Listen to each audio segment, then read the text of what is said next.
Je m'appelle Chloé Mercier.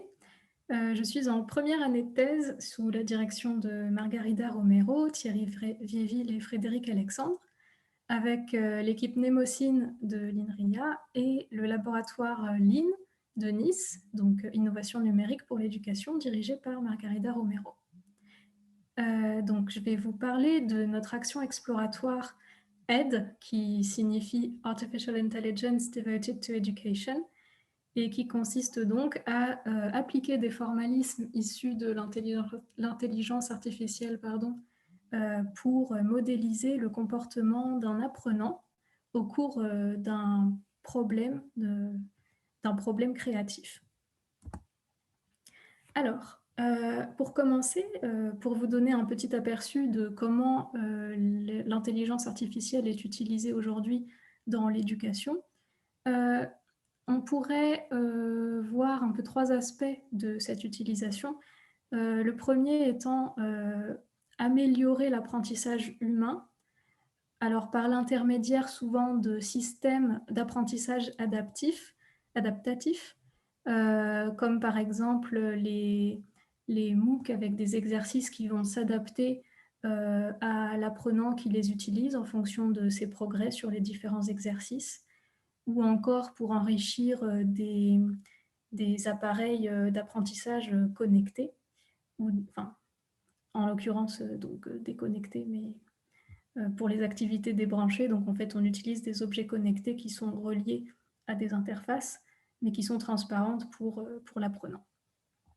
On a aussi l'aspect qui est aider les enseignants à suivre les progrès de leurs élèves par l'intermédiaire, par exemple, de tableaux de bord qui leur permettent d'avoir des statistiques sur les apprentissages des élèves et aussi de leur fournir des outils pour l'enseignement, des outils connectés pour l'enseignement.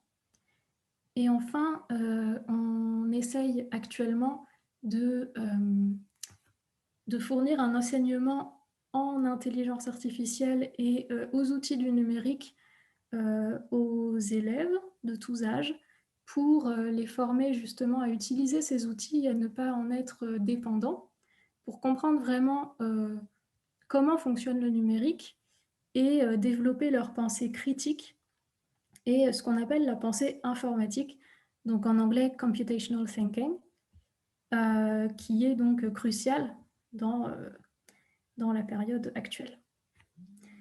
Un aspect qui n'est pas encore très développé et auquel nous allons nous intéresser, c'est de comprendre comment les humains apprennent et de comprendre cela en utilisant des mécanismes et des formalismes issus de l'intelligence artificielle pour modéliser les comportements des apprenants et leur façon d'apprendre. Donc, en d'autres termes, au lieu d'utiliser l'intelligence artificielle pour améliorer l'apprentissage humain, essayons de l'utiliser pour mieux comprendre comment les humains apprennent. Alors pour ça, on a la chance d'avoir une équipe pluridisciplinaire avec des chercheurs issus de 3 domaines différents qui sont les sciences de l'éducation, avec Margarida Romero et le laboratoire LIN, Frédéric Alexandre pour les neurosciences computationnelles, ainsi que Thierry Viéville, donc neurosciences computationnelles et intelligence artificielle, avec l'équipe Mnémocine, Thierry Viéville étant aussi rattaché au laboratoire LIN. L'objectif étant donc de pouvoir avoir une tâche de référence, donc un problème de référence conçu en fonction de ce qu'on connaît en sciences de l'éducation, et ensuite de pouvoir collecter des données d'apprentissage sur cette tâche. Donc de filmer les participants en train de résoudre cette tâche et de collecter des données qui permettent de mieux comprendre leur comportement vis-à-vis de la tâche. Ensuite, on va essayer d'utiliser ces données pour expliquer le comportement observé en utilisant des modèles computationnels issus des neurosciences computationnelles et inspirés de ce qu'on connaît en neurosciences, donc biologiquement plausibles, qui vont ensuite pouvoir effectuer des tâches cognitives assez complexes. Alors, pour rendre la chose un petit peu plus concrète, je vais vous présenter la tâche qui a été conçue par Margarida Romero et que nous allons étudier donc, dans cette action exploratoire. Alors, c'est un problème donc, créatif, puisque la consigne est assez mal définie, en fait. La consigne étant construire un véhicule composé de 4 pièces qui se déplace tout seul d'un point noir à un point rouge. Et ensuite, on présente à l'apprenant ce matériel donc, qui est constitué de 4 cubes et de 2 points de couleur, et on lui demande de trouver une solution au problème. Donc, les actions légales ne sont pas spécifiées, ainsi que l'état final de la solution est donné en quelque sorte par des critères que la solution doit remplir, mais l'état n'est pas entièrement spécifié. Et de fait, il y a plusieurs solutions qui peuvent répondre au problème. Alors, c'est peut-être pas encore tout à fait très clair pour l'instant, mais je vais vous montrer une vidéo d'un apprenant en train de résoudre cette tâche, et peut-être que ça vous parlera un petit peu plus. Donc, on peut voir aussi de plus près les cubes ici. En fait, chaque cube est différent et contient des éléments robotiques. Ici, le blanc a des roues, donc qui vont servir à faire avancer le véhicule. Le noir, on peut observer un petit relief donc, qui ressemble à des yeux, et c'est en fait un capteur. Et le bleu contient un interrupteur. Le rouge n'a pas de spécificité visuelle particulière, mais il sert aussi à quelque chose, et on va peut-être comprendre pourquoi en voyant la vidéo. Donc là, on présente le matériel à l'apprenant. La consigne a déjà été jouée préalablement. En fait, l'apprenant a un petit boîtier qui joue la consigne et il peut appuyer sur le bouton autant de fois qu'il veut pour réécouter les instructions si nécessaire. Donc là, l'apprenant observe les cubes. Elle semble avoir déjà repéré les roues donc, sur le cube blanc, voilà, qu'elle essaye de faire rouler sur la table.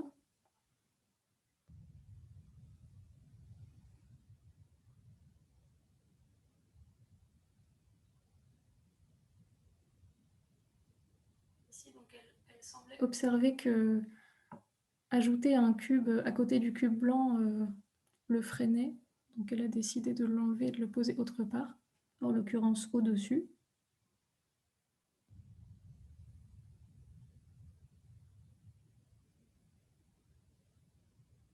Et là, elle a trouvé l'interrupteur, mais la tour n'est pas stable. Donc elle va essayer une autre configuration.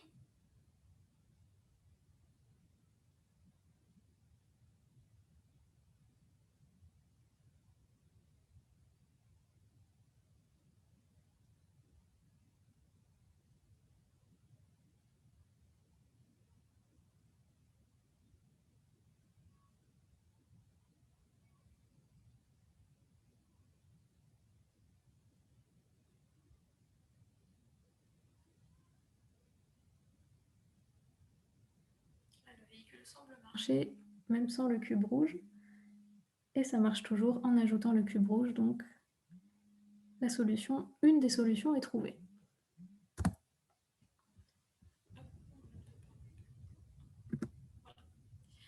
Alors en quoi est-ce que ce projet est un challenge scientifique? Il est en fait à 3 niveaux, puisqu'on va essayer de modéliser l'apprenant en utilisant un modèle neuro-inspiré, un modèle cognitif neuro-inspiré de son comportement, et en utilisant donc des formalismes issus de l'intelligence artificielle, comme j'en ai parlé précédemment. Donc non pas seulement comme un outil, mais pour la modélisation. Et donc on va essayer de faire en quelque sorte de développer un nouveau domaine qu'on pourrait appeler les sciences de l'éducation computationnelle. Et d'autre part, quand je parle d'utiliser des formalismes issus de l'intelligence artificielle, dans la description donc, de ce projet, il me semble qu'il y avait machine learning dans l'intitulé, et il est aussi indiqué sur ma slide. Mais en fait, on va essayer d'intégrer des formalismes qui sont issus à la fois du machine learning, donc ce qu'on pourrait appeler l'intelligence artificielle numérique, donc d'apprentissage statistique, et aussi des formalismes issus de l'IA symbolique, donc notamment la modélisation ontologique. Alors, oui, je peux juste rappeler rapidement un petit peu les deux aspects de l'IA qu'on pourrait vouloir utiliser.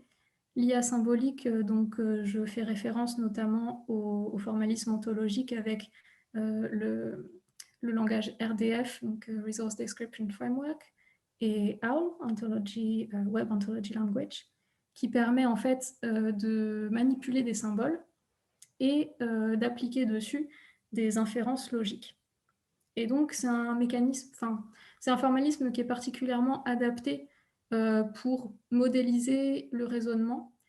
Et c'est aussi souvent utilisé en psychologie pour modéliser les connaissances et les croyances que les individus ont sur le monde, puisque de par cette manipulation des symboles, il est assez proche de la façon dont on peut s'imaginer que les humains se représentent le monde. Et de l'autre côté, on a donc l'IA, ce que je pourrais appeler numérique, donc qui est plutôt basé sur les inférences statistiques et qui manipule des nombres, ou en tout cas des vecteurs de nombres. Et donc, comme exemple célèbre, on a évidemment les réseaux de neurones, les réseaux bayésiens également. Et ce formalisme-là est particulièrement adapté pour l'apprentissage, puisque avec les calculs statistiques, on peut apprendre de nouvelles choses et généraliser des connaissances. Et donc, dans la résolution de problèmes complexes comme la tâche créa-cube, on peut imaginer qu'on aura besoin des deux aspects.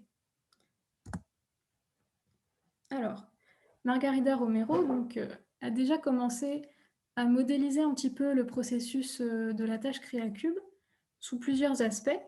Donc ici à gauche, vous pouvez voir une machine à état qui permet donc de représenter de façon formelle les différents états par lesquels passe l'apprenant dans son comportement observable, avec donc un état initial qui lui permet d'écouter les instructions. Il va ensuite généralement observer les cubes et les manipuler, les assembler, les désassembler, jusqu'à tomber sur une potentielle solution qu'il va tester. Et si jamais ça ne fonctionne pas, il va recommencer le processus. Si jamais ça fonctionne, il va tomber dans un état final qui est une solution qui marche. Mais d'un autre côté, donc ça c'est la figure de droite, on voudrait aussi pouvoir comprendre ce qui se passe un peu dans sa tête pendant la résolution de cette tâche, puisqu'on a bien évidemment son comportement qui est observable, mais ce comportement est en fait découle des représentations mentales de l'apprenant et des buts qu'il va se former au cours de la tâche.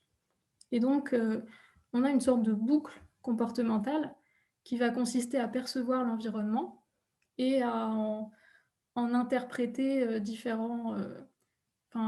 à en formuler différentes hypothèses pour ensuite définir certains buts.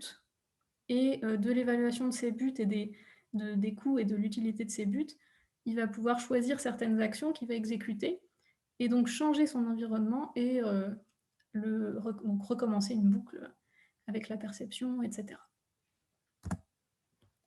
Et donc, pour vraiment formaliser cette observation du comportement, on a donc Margarida Romero a défini plusieurs observables significatives qui sont donc notamment les différentes formes que peuvent prendre les configurations des cubes, mais aussi des observables un petit peu plus liés à ce qu'on va pouvoir observer de l'apprenant, par exemple ses émotions, ou la découverte des affordances. Donc, toutes ces observables vont servir à vraiment spécifier le comportement de l'apprenant sur une expérience. Et donc, en fait, ça va servir à annoter les vidéos. Alors, il y a déjà eu environ 200 de vidéos qui ont été annotées comme ça manuellement. Il y a également un travail en cours pour essayer d'annoter automatiquement ces vidéos. avec de la reconnaissance d'image. Mais c'est un projet qui est encore en cours. Et donc, une fois qu'on a ces observables, on voudrait pouvoir les utiliser et les spécifier formellement.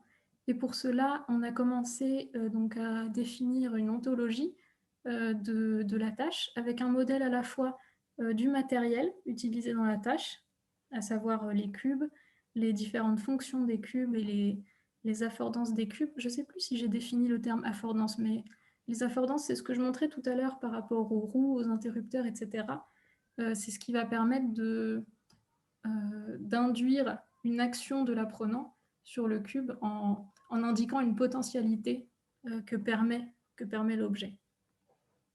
Et d'autre part, un modèle donc, de l'apprenant avec les différents stimuli qu'il va percevoir et les actions qu'il va effectuer. Cela après avoir donc, formulé et défini des buts ou vouloir vérifier des hypothèses et aussi sur la base des connaissances qu'il a déjà, donc les connaissances préalables et les connaissances qu'il va forger au cours de sa découverte du matériel. Donc ça, c'est un travail qui a été effectué par Lisa Roux en 2020, au cours d'un post-doctorat. Et maintenant, si on veut aller encore plus loin et modéliser vraiment ce qui se passe dans la tête de l'apprenant, donc ces représentations mentales qu'il a sur le monde, on va vouloir utiliser l'ontologie, ou en tout cas l'outil ontologique d'une manière un peu différente, et essayer vraiment d'utiliser l'ontologie comme représentation du monde par l'apprenant, donc son point de vue à lui, qui va en fait évoluer au cours de la tâche, au fur et à mesure qu'il va interagir avec le matériel et découvrir de nouvelles choses. Donc par exemple, sa découverte des roues sur le cube blanc va activer de nouvelles connaissances dans sa mémoire, liées par exemple au fait que les véhicules peuvent avoir des roues et que les roues servent à rouler, à bouger en tout cas, et qu'il y a besoin aussi d'énergie, et donc il va falloir trouver un autre moyen de fournir de l'énergie à ces roues, etc. Et donc ce qu'on voudrait chercher à faire, c'est modéliser cette représentation du point de vue de l'apprenant, et surtout son évolution au cours de la tâche, au cours de ses interactions avec le matériel. Et donc pour ça, on va essayer de faire une simulation, donc avec un agent artificiel qui serait l'apprenant, et qui perçoit son environnement par l'intermédiaire des stimuli, les stimuli pouvant être des triplets RDF, donc RDF, le langage dont je parlais tout à l'heure pour les ontologies. Et il aura donc aussi des mémoires. Alors là, j'ai pas forcément développé exactement la différence entre mémoire sémantique et mémoire épisodique, mais l'apprenant a différentes mémoires dans lesquelles il va pouvoir puiser pour résoudre la tâche. Et ces mémoires pourraient être représentées sous forme d'ontologie, même si ce n'est pas exactement biologiquement plausible, mais c'est un raccourci qu'on assume de prendre.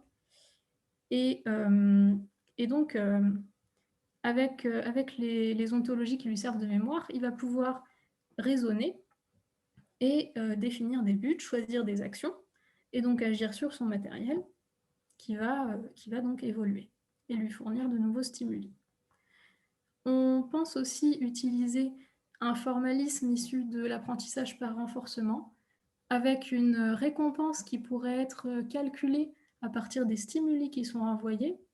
Et donc, alors sans vouloir rentrer dans les détails, ce serait une idée basée sur le calcul d'une distance d'édition entre des arbres, l'arbre étant une portion de l'ontologie, ou en tout cas un ensemble de triplets RDF qui formerait un arbre, et qui pourrait donc être utilisé pour calculer une distance entre, par exemple, l'état courant dans lequel se trouve le matériel et l'état but dans lequel l'apprenant voudrait rendre le matériel.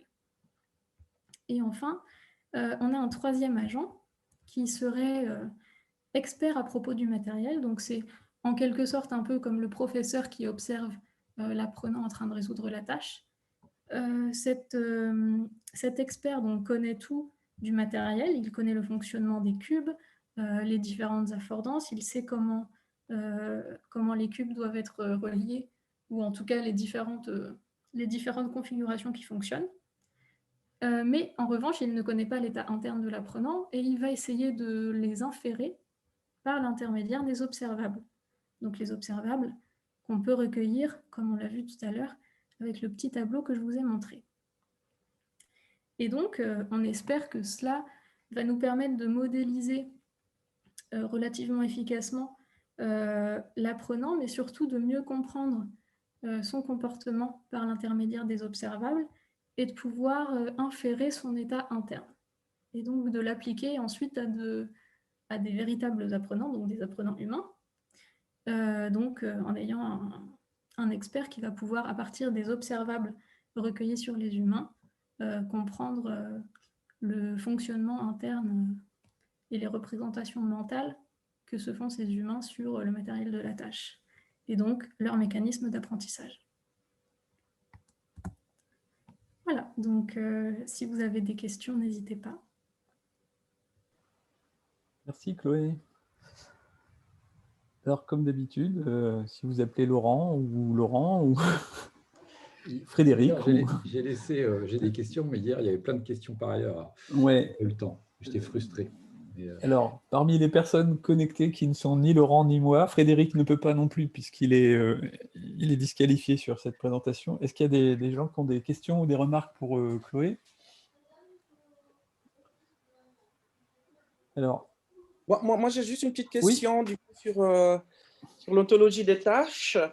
Est-ce que par ailleurs, est-ce que vous avez regardé s'il y a déjà eu des choses, des ontologies qui ont été faites pour ce genre de problématiques éventuellement sur lesquelles se pluguer, ou vous êtes allé vraiment de nouveau et que vous avez fait par rapport à la situation? Je vois qu'il y a un décalage. Oui, si, j'ai bien entendu votre question. Il y a l'ontologie Ludo qui se rapporte aux jeux, notamment les Serious Games, mais du coup, ça ne s'appliquait pas vraiment à notre problème ici, et on n'a pas trouvé tellement d'ontologies qui permettent vraiment de représenter une résolution de problèmes créatifs comme celui-là. Donc on a dû partir de zéro, mais un autre travail en cours, c'est aussi de pouvoir raccrocher ça aux ontologies fondatrices, par exemple. Mais en tout cas, sur vraiment les spécificités qui sont liées à la résolution de problèmes créatifs, là, on a défini de nouvelles classes, de nouvelles propriétés vraiment pour ce problème-là. Mmh. Moi, j'avais une remarque sur le transparent 8. Ce que j'ai vu sur ce transparent, voilà, j'ai vu à droite un schéma que j'aime beaucoup, qui est le schéma de la théorie de l'action. Et par contre, il y a quelque chose qui m'étonnait là sur ce schéma tel qu'il est fait, c'est l'endroit où vous mettez la frontière entre ce qui se passe dans la tête de la personne et ce qui se passe dans le monde réel. Parce que pour moi, dans ce schéma-là, il y a d'autres éléments qu'on ne voit pas sur cette version du schéma, mais qui, d'habitude, sur les côtés, on distingue les distances sémantiques, distances articulatoires. Et en fait, pour moi, la limite, elle se place un peu plus haut. Et je pense justement que la façon dont vous utilisez des interfaces tangibles, les blocs là permettent de faire certaines choses, permettent de faire de manière plus difficile d'autres choses et permettent pas certaines autres choses. Et donc la forme du cube a une influence sur la spécification d'action, par exemple. Et donc je sais pas qui est à l'origine du fait qu'il y a ce schéma-là, mais en tout cas, je suis content de le voir. Et pour ceux qui ne savent pas d'où ça sort, je vais vous mettre un lien dans le chat parce que c'est un des papiers anciens et qui est très intéressant dans le domaine d'où je viens. C'est pas de l'IA, mais ça concerne la façon dont les humains fonctionnent, et je pense que c'est utile que les gens qui s'intéressent à l'IA s'intéressent aussi à ce genre de choses. Donc voilà, c'était juste, je suis content de le voir là, je suis content que des gens qui s'intéressent à l'IA s'intéressent aussi à ce genre de schéma, et pour ceux qui ne le connaissent pas, allez lire ce papier, il est très bien. Bah, merci beaucoup pour le lien. Et alors oui, c'est vrai que, par exemple, au niveau de l'exécution, évidemment, comme l'exécution, elle agit sur le matériel et le modifie parfois, on pourrait considérer aussi que ça fait partie de la physical activity. Ouais. Donc Parce qu'en fait, sur la spécification d'action, ce qui se passe, c'est qu'à partir du moment où on sait ce qu'on a envie de faire, il se pose deux questions. C'est est-ce que le bidule en face de moi, il est capable de faire ce que je veux faire? Donc ça, c'est la distance sémantique. Et après, il y a qu'est-ce que moi, je dois faire sur le bidule pour qu'il fasse le truc qu'il sait faire. Et ça, c'est la distance articulatoire. Et en fait, à partir du moment où on est dans la partie articulation, on est déjà, enfin, quelque part, on est déjà dans le monde physique, en gros. C'est-à-dire, en gros, si vous rentrez dans une pièce et que vous voyez une lampe et qu'il y a un interrupteur, vous vous doutez bien que l'interrupteur doit commander la lampe. Donc, pour la partie sémantique, vous avez trouvé, enfin, vous vous dites que ce que vous voulez faire quelque part, on doit savoir le faire. Par contre, ce n'est pas parce que vous avez vu l'interrupteur que forcément vous savez comment il faut le manipuler ou comment il fonctionne. Et donc, ça, c'est la partie articulatoire. Et en fait, il y a la même chose dans l'autre sens, sur la partie les stimulus, enfin le retour que produit le dispositif et la façon dont c'est ensuite pris en compte et interprété. Et Laurent, tu avais des questions, je crois. Non, mais c'était le retour sur l'IHM, papier de 85, toujours très bien. Non, mais super intéressant. Comme quoi, il n'y a pas... parce que les réseaux de neurones ont fait un grand retour, donc je ne vois pas pourquoi des trucs écrits par d'autres communautés dans les années 80 ne seraient pas pertinents aujourd'hui. À quel point ce que vous avez trouvé, c'est généralisé à toutes les personnes, cette ontologie? En fait, tout le monde utilise un peu toutes les méthodes? Ou est-ce qu'il y a vraiment des profils différents ou des... parce que le but, c'est quoi? C'est que d'identifier des défaillances dans le raisonnement de quelqu'un éventuellement pour lui dire, voilà, tu aurais pu faire ça. C'est d'identifier voilà, c'était ça mes questions, mes grandes questions. Ouais. C'est une très bonne question. Le but n'est pas entièrement défini à l'heure actuelle, puisqu'en fait, là, pour l'instant, on essaye peut-être juste de mettre à l'épreuve certains formalismes et de voir si ça permet de représenter à peu près fidèlement le comportement humain. Mais ensuite, dans un second temps, c'est vrai qu'il serait très intéressant de pouvoir, alors par exemple, trouver différentes catégories de profils d'apprenants selon justement leur comportement par rapport à la tâche. Et là-dessus, on pense donc déjà, par exemple, à distinguer entre les stratégies, notamment d'exploitation et d'exploration, puisque c'est un switch qui est fait assez régulièrement dans ce genre de tâches créatives, puisque l'apprenant ne connaît pas le matériel au départ, donc il passe nécessairement par une phase d'exploration pendant laquelle il va regarder les différents cubes, essayer de trouver des indices, et des phases d'exploitation pendant laquelle, à partir de ces indices, il va utiliser ses connaissances préalables sur, par exemple, ce qu'est un véhicule, ce qu'est un interrupteur, et pouvoir se définir des buts qui vont lui permettre d'avancer vers la solution. Et au bout d'un moment, peut-être qu'il n'aura plus d'idées, en quelque sorte, et donc il va essayer de repasser en mode exploration. Et donc ça, c'est un switch qui nous intéresse particulièrement, et de voir à quel moment l'apprenant fait ce changement de stratégie, et voir, par exemple, quels profils sont plus souvent en mode exploration ou en mode exploitation. On a aussi, et c'est quelque chose d'assez lié, les différents...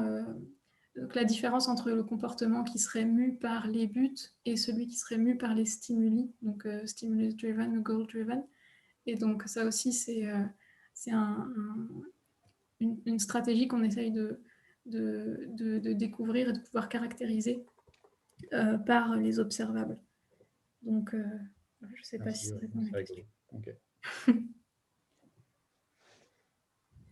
Merci. Il y avait une question dans le chat, Chloé, je ne sais pas si tu as vu, sur l'âge des participants, c'est 8-10 ans, c'est ça? Oui, c'est entre 8 et 12. La question, c'est quel est l'âge des participants? Ouais. Oui, sauf la vidéo ici. Je peux parler un peu? Je peux parler? Oui, bien sûr. Donc, il y a aussi une petite question. Donc, vous me dites que ce sont des étudiants de collège, niveau collège. Oui. Quelle est l'amélioration de l'apprentissage que cette recherche veut introduire dans les adolescents? Alors en fait, plus qu'une amélioration de l'apprentissage, c'est plutôt l'enseignement d'une discipline nouvelle qui est la pensée informatique, puisque c'est une discipline qui n'est pas encore beaucoup enseignée pour l'instant, même s'il y a eu l'introduction des sciences du numérique au lycée récemment. Mais en tout cas, au niveau collège, il y a donc, des recherches pédagogiques en cours pour pouvoir intégrer l'enseignement de l'informatique, ou en tout cas de la pensée informatique, dès le collège, pour former un peu les citoyens à l'usage des outils numériques. Et en fait, cette action exploratoire s'inscrit dans ce contexte qui est donc de pouvoir enseigner l'informatique, mais sans forcément utiliser d'écran, puisque bon, les enfants utilisent déjà beaucoup d'écrans et n'ont pas forcément besoin d'en utiliser à l'école. Et donc de passer par des objets un peu robotiques comme ça, qui permettent aussi la collaboration, par exemple, entre les élèves pour pouvoir essayer de trouver une solution ensemble. Et donc voilà, ça s'inscrit vraiment dans cette exploration des moyens pédagogiques pour l'enseignement de la pensée informatique et de la résolution de problèmes. Très bien, Et mais si je peux me permettre d'ajouter aussi un point, il y a aussi un autre sujet qui intéresse les collègues de sciences de l'éducation, c'est de comprendre ce qui se passe dans la tête de l'apprenant, typiquement de comprendre pourquoi est-ce que certains vont abandonner, ou est-ce qu'ils font référence à leurs compétences préalables, de comprendre un peu les activités internes, et finalement ce qu'ils ne voient pas finalement dans l'apprenant, et donc qu'on fournisse des hypothèses et effectivement, éventuellement qu'on propose ce qu'on appelle des biomarqueurs permettant de déceler ce genre de processus interne aussi quelque chose.